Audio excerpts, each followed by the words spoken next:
Hello po mga kapatid, isang pinagpalang umaga na naman po sa ating lahat mga kapatid. Pinagpala tayo ng ating Diyos dahil una ginising tayo ng maayos at malakas ang katawan at binigyan na naman tayo ng isang pagkakataon para makapakinig na naman mag-aral ng kanyang salita. Pero uunahin po natin ang manalangin para gabayan at proteksyonan tayo, lalong-lalo na turuan tayo ng ating Diyos. Magsiyo po tayo.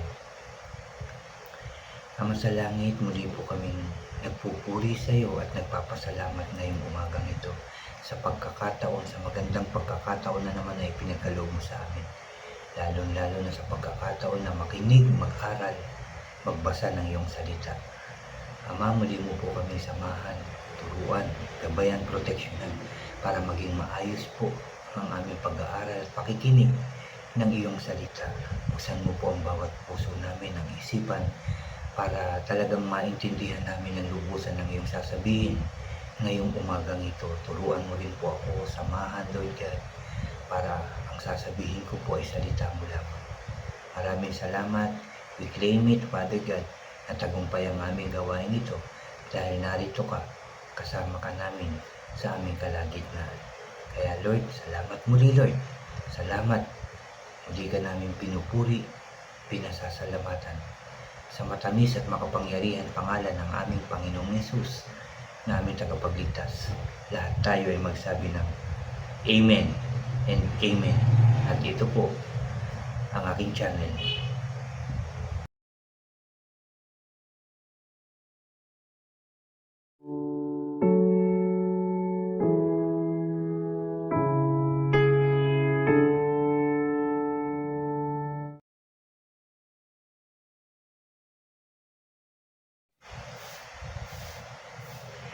Hello po ulit mga kapatid, ulitin ko lang isang pinagpalang umaga sa ating lahat mga kapatid. Bago po ako mag-umpisa ng aking sharing ngayong umagang ito, aanyayahan ko lang po yung mga bago po dyan sa aking channel na huwag niyo pong kalimutan na mag-subscribe. Paki-like and share niyo po ang aking mga videos at paki-click din po ang notification bell para lagi po kayong updated sa mga bago at iba ko pang i-upload. Salamat mga kapatid, salamat. Mga kapatid, nandito nga po ako para mag-share na naman ng salita ng ating Diyos at narito po ako ngayon sa Exodus, mga kapatid, yung aking isi-share ngayong umagang ito. Isang verse lang po yung aking isi-share sa inyo pero napakahalaga po ito sa ating mga buhay mga kapatid.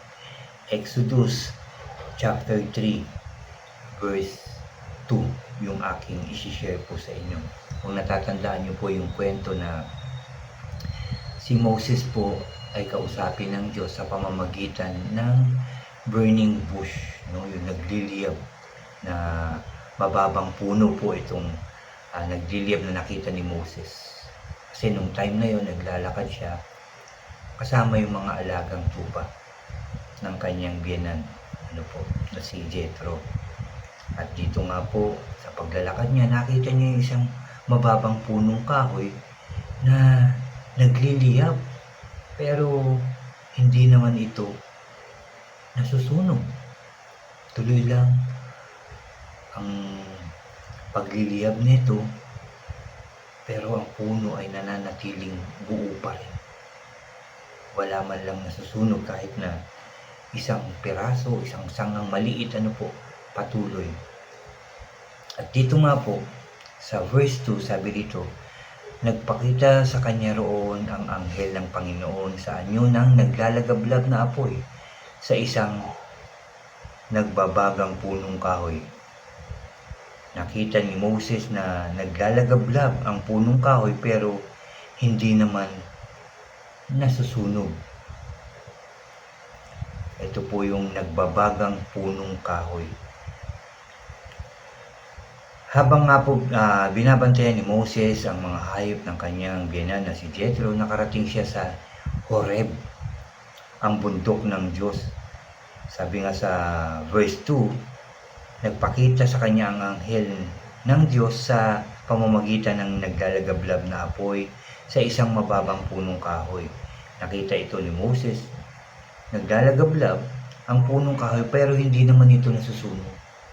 Walang nangyayari. Kaya nilapitan niya iyon At yun na nga ang unang encounter ni Moses sa Diyos. Dito na siya kinausap ng Diyos tungkol sa pagliligtas ng mga Israelita. Alam ko, nabasa na natin to, napakinggan na natin ito, kung paano niligtas ng Diyos ang mga Israelita doon sa Egypt, doon sa pagpapahirap ng mga Ehipsyo sa mga Israelita.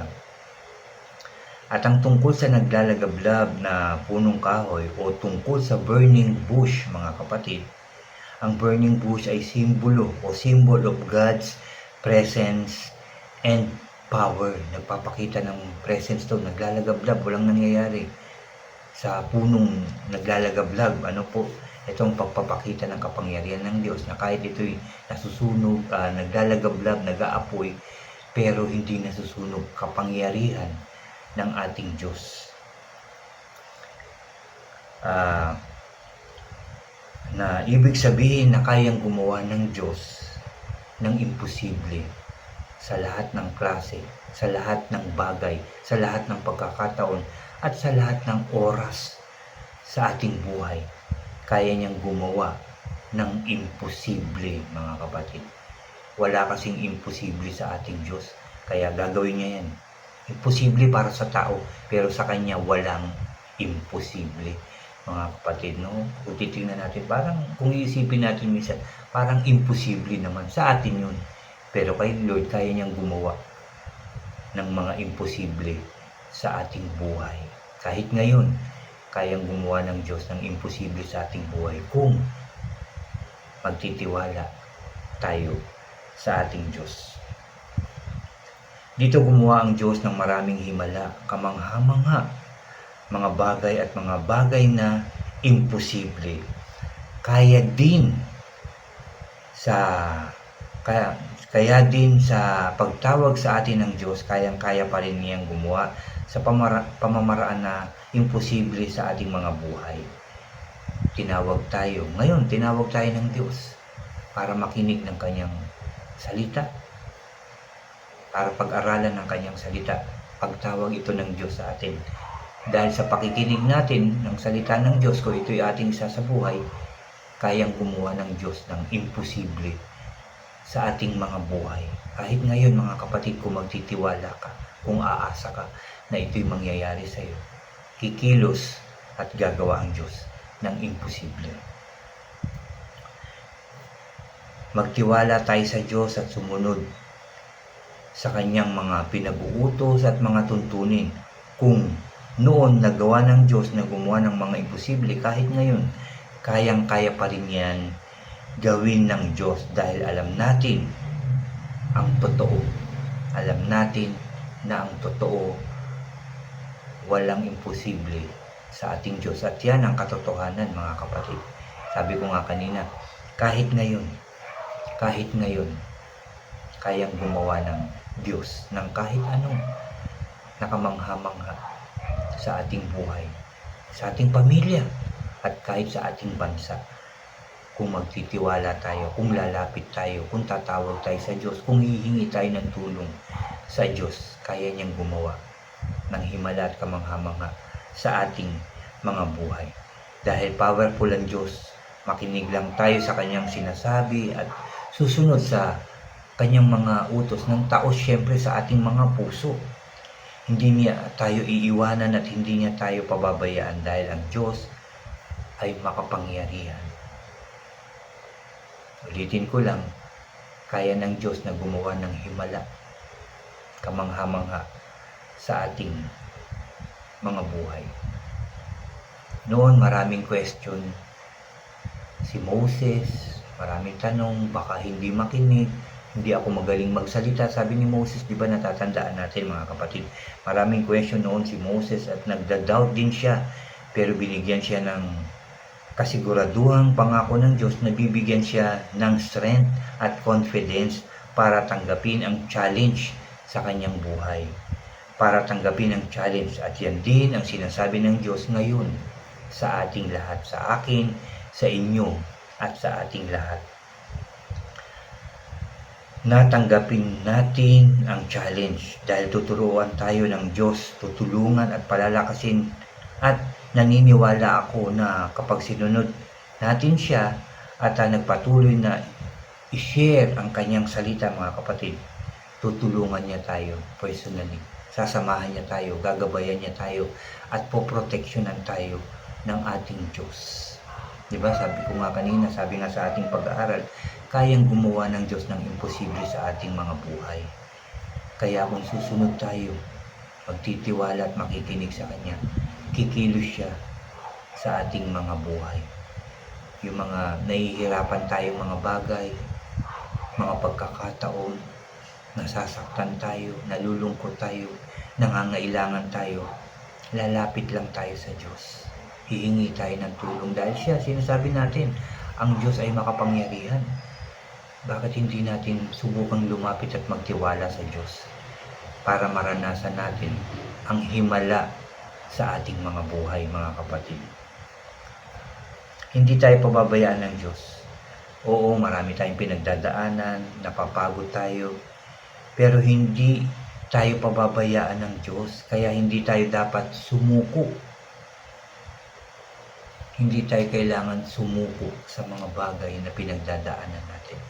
Alam niyo po ba, na di ba napapag-aralan natin, alam natin na kung tayo magtitiwala sa Diyos at dumadaan pa rin tayo sa mga pagsubok, kalungkutan, kahirapan, ito ay dahil sa kumikilos ang Diyos sa atin. Pinapatatag tayo ng Diyos sa ating mga buhay. Pinalalakas yung ating pananampalataya. Kaya meron tayong pagsubok na pinagdadaanan. Hindi tayo dapat malungkot o mawala ng pag-asa, mga kapatid, dahil may Diyos na buhay na nakakakita ng sitwasyon natin sa buhay, ng pinagdadaanan natin. Alam ng Diyos yung ating mga pangangailangan at lalong-lalo na, mga kapatid, alam ng Diyos yung ating kahinaan. Kaya kung lalapit tayo, hihingi tayo ng tulong, ibibigay niya yun. Kilala niya tayo eh. Kilala ka niya. Kilala niya tayong lahat. Alam niya yung kahinaan natin. Alam niya yung pangangailangan natin. Kaya ito ibibigay niya sa atin. Magtitiwala lang tayo sa Kanya. Huwag tayong nagda-doubt sa ating Diyos. Sa tao, maaaring pwede pa tayong mag-doubt, pero sa Diyos hindi. Dahil siya ay makapangyarihan. Ginawa nga niya langit at lupa.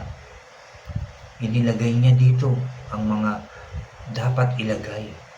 Binigyan niya ng buhay ang lahat ng may buhay dito sa mundo. Kaya nga hanggang ngayon may buhay tayo. Dahil yan sa kabutihan at kapangyarihan ng ating Diyos. Kaya tayo nakakalakad, nakakakilos. Kaya tayo meron ng mga bagay na meron tayo ngayon. Dahil yan sa kabutihan ng Diyos. Dahil yan sa kapangyarihan ng Diyos.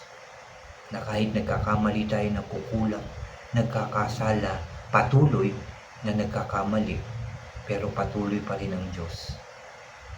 Na sa paghingi natin ng tawad, pinapatawad niya tayo. Na sa paghingi natin ng mga bagay na kailangan natin, binibigay ng Diyos kasi mabuti ang Diyos.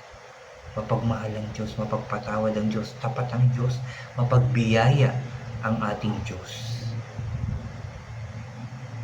Hingi tayo sa Diyos, lapit tayo. Hindi niya tayo pababayaan. Mahal na mahal tayo ng Diyos. Gagawin pa ba niya tayo kung hindi niya tayo mahal? Iba po. Lahat ng klaseng pagtulong kayang ibigay ng Diyos. Yun nga lang, dapat sa puso natin nagtitiwala tayo sa Kanya.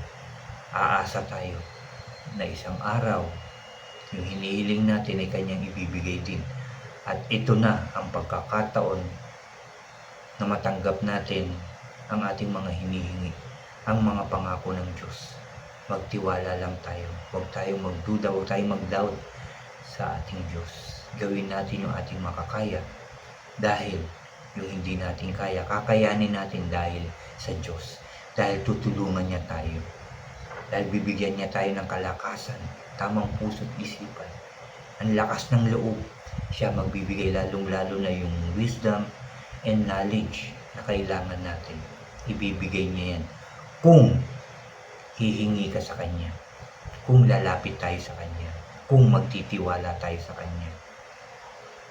Dahil sigurado ko sagot niyo, opo, Nagtitiwala ako sa Diyos, umaasa ako sa Diyos, sumasampalataya ako sa Diyos.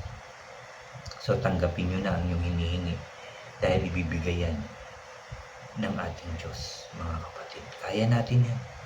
God is with us, mga kapatid. Sabi ko nga, napakabuti ng Diyos, mapagmahal ang Diyos, mapagpatawad ang Diyos, mapagbiyaya ang Diyos. Magtiwala lang tayo, mga kapatid. Ngayon, ang panahon na to, na dapat tayong magtiwala at umasa sa Diyos. Dahil kailangan natin siya, lalo-lalo na sa panahon natin ngayon, na napakarami ng nangyayari sa paligid, sa mundo natin, mga kapatid. Ngayon na ang tamang panahon at oras na tayo magbalik loob sa Diyos, na tayo umasa at magtiwala sa Diyos. Ngayon na po ang pagkakataong ito. Ngayon na po tayo kinakausap ng Diyos na siya ay gagawa ng himala at kamangha-mangha sa ating mga buhay. Magtiwala lang tayo sa Kanya. At yan po ang sinasabi ng Diyos sa atin ngayong umagang ito. Ito po yung Kanyang tinuturo sa atin ngayong umagang ito, mga kapatid. Na magtiwala tayo sa Kanya. Magtiwala ng buong puso at kaluluwa. At magtatagumpay po tayo sa pangalan ng Panginoong Hesus. Maraming salamat sa ating napag-aralan ngayong umagang ito. Sa sinabi ng Diyos sa ating ngayong umagang ito, sa ating lahat, mga kapatid. Panghawakan natin ito, isabuhay natin ito, ishare din natin ito sa ating mga mahal sa buhay at sa ibang tao upang malaman din nila na kayang kumilos ng Diyos, na kahit ano pa yung ating kinalalagyan, kahit ano pa yung sitwasyon ng ating buhay, kaya yung baguhin ng ating Diyos. Salamat sa salita ng ating Diyos na ating napakinggan, napag-aralan ngayong umagang ito. Tayo po ay muling lalapit. Pagpapasalamat natin ito, yung pagpapala na ginawa ng Diyos sa ating buhay. Magsiyo po tayo. Ama sa langit, pinupuri ka namin, pinasasalamatan. Maraming salamat sa umagang ito, sa muli mong pagkausap sa amin. Tinuruan mo na naman kami, Lord God, na kami ay tunay na magtiwala sa iyo, umasa sa iyo, lumapit sa iyo at humingi sa iyo. Dahil nakabukas ang iyong mga kamay, bukas ang iyong palad, para kami ay tulungan. Salamat po, Lord God, sa umagang ito, sa iyong salita, na nagbigay na naman ng pag-asa sa bawat isa. Nagpalakas ng aming looban. Salamat po.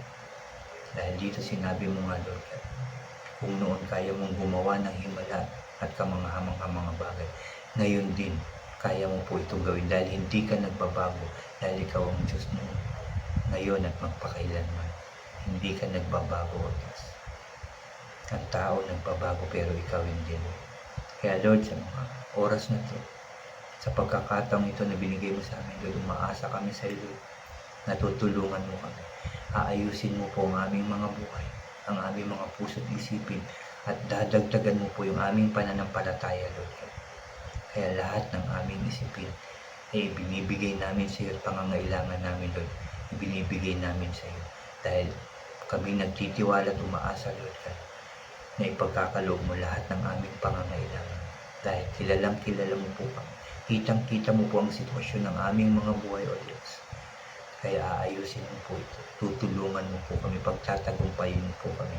Magiging maayos, masaya, masagana, payapa, tagumpay ang aming buhay. Sa pangalan ng Panginoong Hesus. Maraming salamat po, Lord. Maraming salamat po, Lord. Umaasa kami, Lord. Umaasa po kami nang galing sa aming puso na marami ka pa pong gagawin sa aming mga buhay. Dahil noon, Lord God, marami ka nang ginawang maayos, masaya, himala at kamangha-mangha sa aming mga buhay. At muli mo po itong gagawin, Lord God, upang makita lahat ng tao na nakikita mo ang aming sitwasyon, na ikaw ay makapangyarihan, na kaya mong baguhin ang lahat, Lord God, upang ang lahat ng tao ay magbalik loob sa iyo para magpuri, magpasalamat at maglingkod sa iyo. sa pangalan ng Panginoong Hesus. Muli Lord, maraming salamat sa katagumpayan ng aming gawain ito. Salamat sa pagkakataon mo Lord God na ibinigay mo po sa akin para mag-share ng iyong salita. Maraming salamat po Lord God.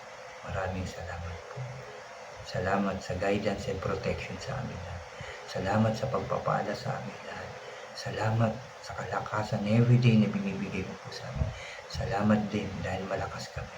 Salamat din dahil anuman yung mga nararamdaman at sumasakit sa amin, anuman sakit ito Lord God, sa oras na to, sa pangalan ng Panginoong Hesus, pinagaling mo na po kami lahat. In Jesus' name. In Jesus' name. Salamat po muli Lord sa iyong kabutihan, sa iyong pagmamahal. Tunay na napakadakila mo, Diyos. Salamat po sa lahat. Salamat po.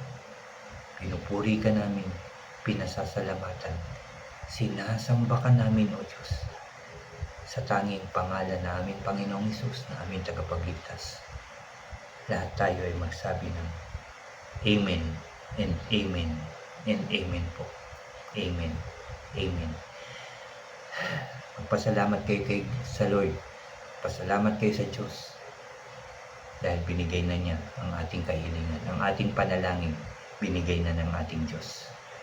God bless po sa inyong lahat at God bless po sa ating lahat.